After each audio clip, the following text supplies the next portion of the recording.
ये कहानी एक छोटे से गांव की है। गांव के किनारे एक जंगल था जहां हर रोज सूरज ढलने के बाद एक पुराना बरगद का पेड़ रहस्यमय आवाजें निकालने लगता था। गांव के लोग उस पेड़ से डरते थे और सूरज ढलने के बाद कोई भी उस जंगल के पास नहीं जाता था। एक दिन गांव में एक नया लड़का आया और उसका नाम अर्जुन था। वो बहुत साहसी और जिज्ञासु था। गांव के बच्चों ने उसे उस बरगद के पेड़ के बारे में बताया। अर्जुन ने ठान लिया कि वो इस रहस्य का पता लगाएगा।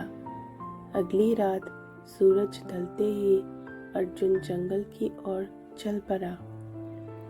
वो बरगद के पेड़ के पास पहुंचा और छिपकर देखने लगा। कुछ देर बाद उसने देखा कि पेड़ के नीचे एक बूढ़ा आदमी बैठा है और बांसुरी बजा रहा है। वही आवाजें जंगल में गूंज रही थी।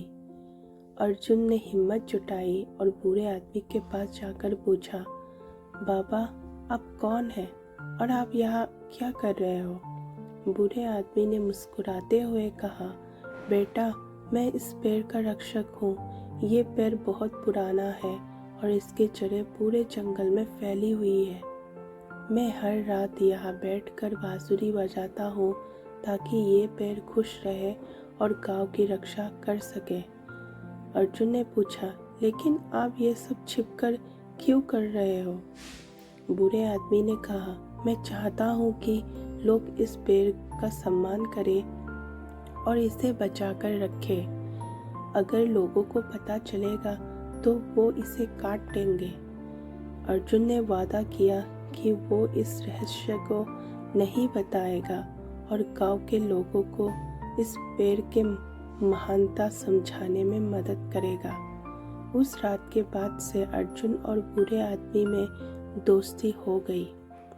अर्जुन ने गांव के लोगों को पेड़ के महत्व के बारे में बताया और धीरे धीरे लोगों ने पेड़ का सम्मान करना शुरू कर दिया।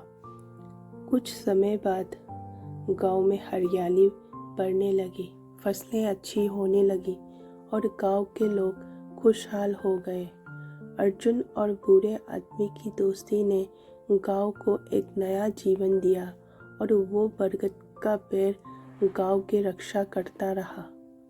तो इस कहानी से हमें ये सीख मिलती है कि सृष्टि का सम्मान करना और उसकी रक्षा करना हमारे जीवन के लिए बेहद महत्वपूर्ण